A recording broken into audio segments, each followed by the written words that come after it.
আমরা দাঁড়িয়েছিলাম, আমরা হচ্ছে আলিয়া মাদ্রাসার স্টুডেন্ট এবং আমরা হচ্ছে মুসলিম। আমরা যেহেতু আলিয়া মাদ্রাসার ছাত্র, তাহলে এখানে কিন্তু মাদ্রাসা বলতে এখন বোঝাই যে ওখানে শুধুমাত্র মুসলমান ছাত্ররা, স্টুডেন্টগুলো ওখানে পড়াশোনা করে।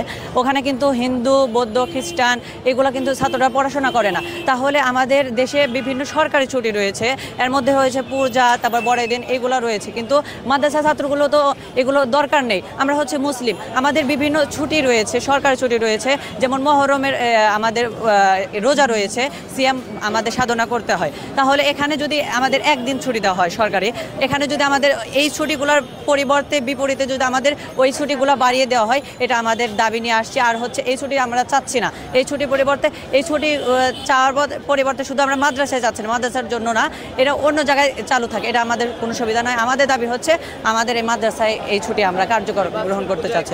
আমাদের সম্ভবত আমরা জানি যে 6 দিন থেকে 7 দিন ছুটি রয়েছে।